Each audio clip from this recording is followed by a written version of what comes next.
Welcome back. Today we are working on the quilt here behind me that we made up yesterday, and now we're going to quilt it today. So I've got my backing fabric cut from the bolt that's wide enough to fit that entire quilt right here. And we're going to sew these two pieces together and then start to put this on the long arm. So since this fabric was not 1/08 wide and it didn't fit the whole quilt, I have to take two pieces and sew them together to make it big enough for the back. So I've got my two pieces that are cut wide enough now to cover that back. I'm going to take the first piece and I'm going to drop it down. And I'm going to take the last piece and I'm going to drop it down. And that leaves me these two pieces, which is one piece from each cut for the backing. And they're already right sides together. So I'm going to take this over to the sewing machine and I am going to sew a little bit more than 1/4 inch because I want to cover up that selvage that I did not cut off. So I'm going to start sewing this and I'm going to sew it all the way down to unite these two pieces into one.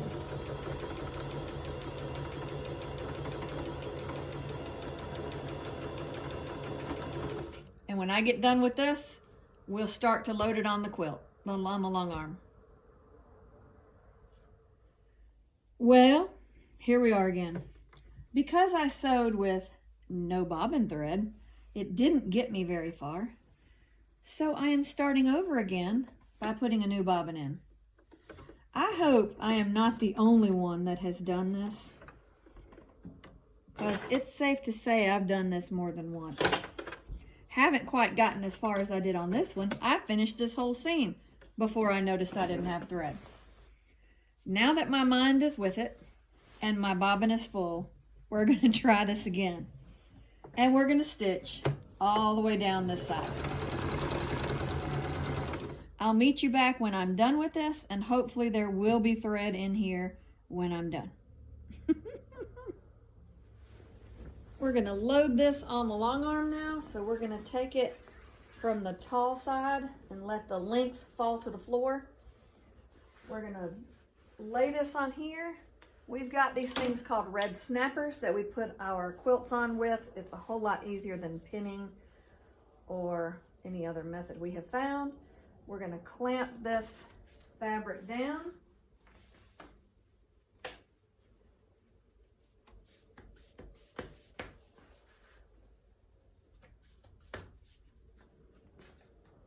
Grab another one.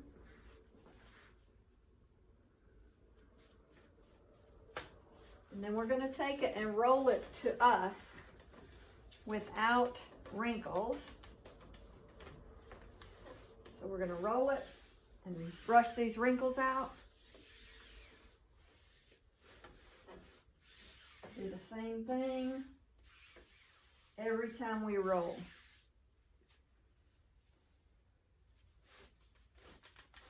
Takes a little bit of time right here, but it's worth it in the long arm, in the long run, because you don't get wrinkles on your back, and you do not want wrinkles on your back. So we're going to keep doing this until all of the fabric is rolled up. A good rule of thumb we use when we're rolling these is everything is to you. The good side of the fabric faces you. You roll it towards you. So that was how we had to remember it when we first started this. Now we're going to unroll just a little bit so that we have enough hanging that when we go to the other side of the machine, we can reach it. So let's go over there and load it up over there. Now here we are on this side. We're going to grab one of these red snapper bars. We're going to pull this fabric up. And we're going to do the same thing over here that we did over there. But we're just going to want to make sure that this side is straight. And it is, so we're going to clamp it down. And we're going to do this all the way down this row. Grab another bar.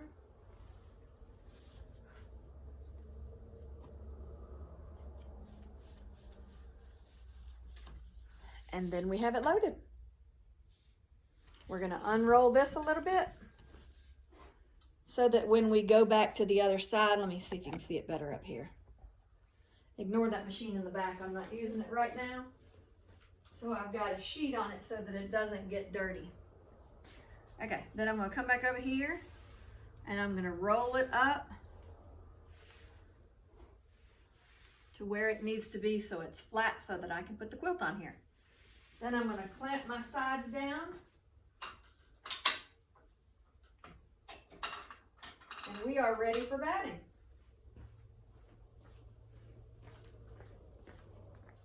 Now we've cut a piece of batting that is big enough to cover this whole quilt.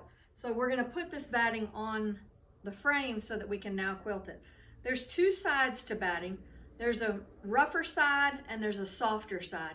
You want the softer side up, the rougher side down. So I've got that like that. I'm gonna bring this batting to the position I need it, which is just about maybe an inch below where the fabric line starts. I'm gonna flatten it out. Then I'm gonna take my quilt and I'm gonna find the top of it and I'm gonna lay it on top of this. And I want the batting to be a little higher than the quilt so that I can guarantee all of my quilt is gonna be covered with batting behind it. So I'm gonna lay this up here. Make sure it's centered pretty good. And now we're ready to start quilting. Now this customer, given this is old school, she wants the meandering, which is just a stippling look like in old quilts. So that's what we're doing. But because she's taken so much time in making these, I don't want to go over her designs because I don't feel like it needs it. I think it's beautiful on its own and I don't want to go over that. So I'm going to go anywhere other than where she's stitched and I'm going to quilt it together.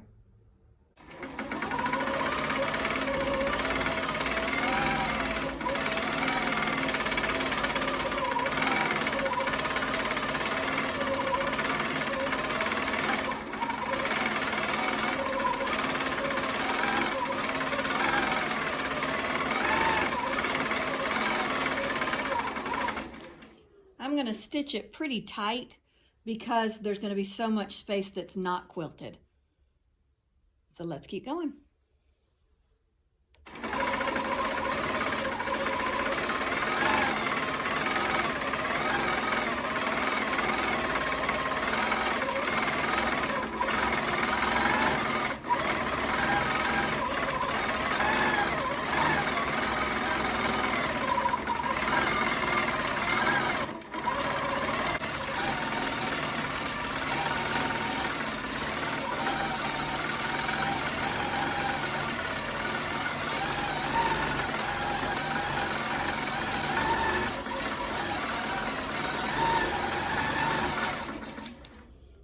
Right here, I'm going to tie it off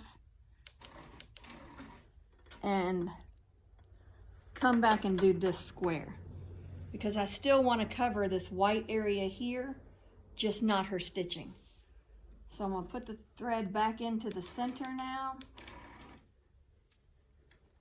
and I'm going to meander inside here.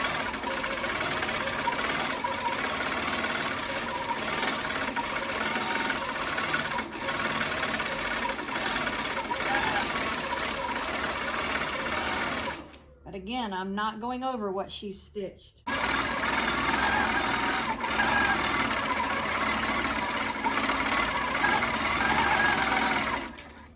And once I get all the way around to outside of here, then I'll go inside and do the same thing. And I'll do that throughout the quilt. Well, I'm working on my last block. I have to go around the outside of this floral wreath and then the inside of it, and then we're done with this quilt other than trimming it and binding it. So it's looking really good. Let me finish this and then I'll take it off the machine and I'll show you what it looks like, and then we will get to binding and trimming and finishing up this quilt.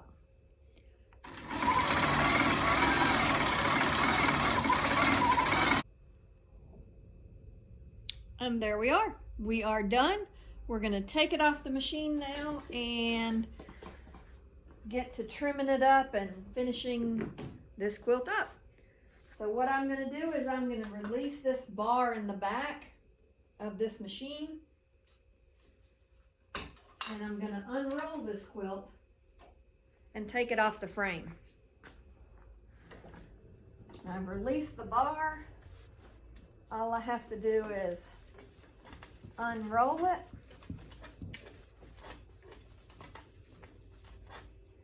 unclamp it, and then do the same thing for the other side.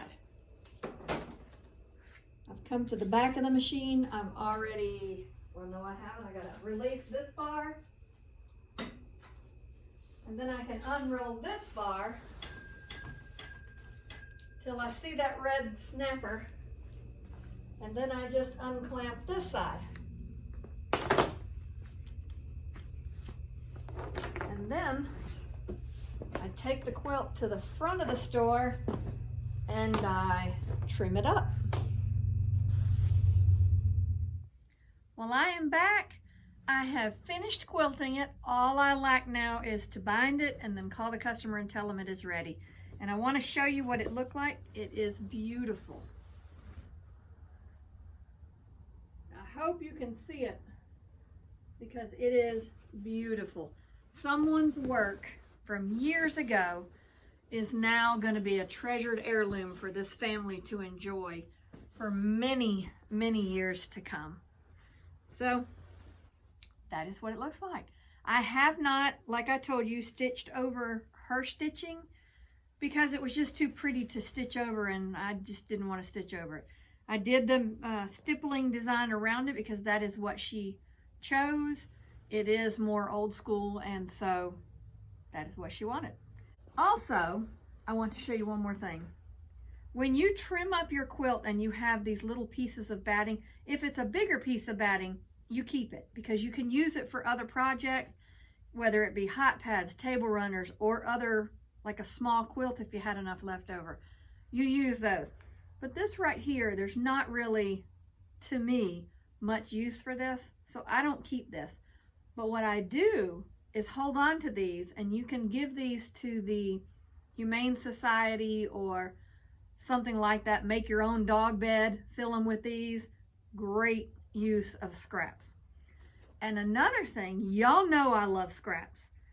This is the edges off of this quilt. I have enough of that bolt left to do the binding, and that's about it. But if there was big pieces, I would give it back to the customer because she may want to use it. So this is what I've got left over from the sides and the top and bottom of this quilt. And what is this? Scraps. These are going to be perfect. You will see these in a scrap quilt, hopefully not too long down the road. So we will get some use out of these. So we'll put these to the side and save these as well. I know y'all think I'm crazy for saving all this stuff, but scrappy quilts are my favorite, and heirloom types like these. So that is what I'm doing with that. I'm going to get to binding this quilt, then I'm going to call the customer, and we're going to move on to the next project, which is a t-shirt quilt that I need to get on the quilt machine. So we're going to move on along and keep on working.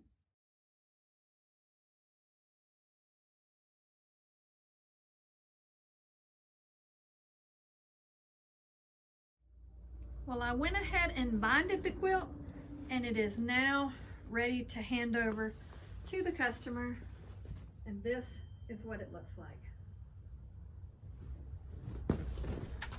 So another project finished and ready to hand off.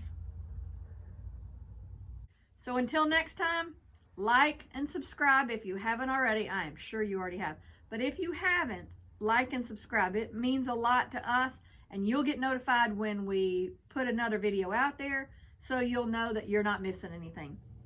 Until next time, happy quilting.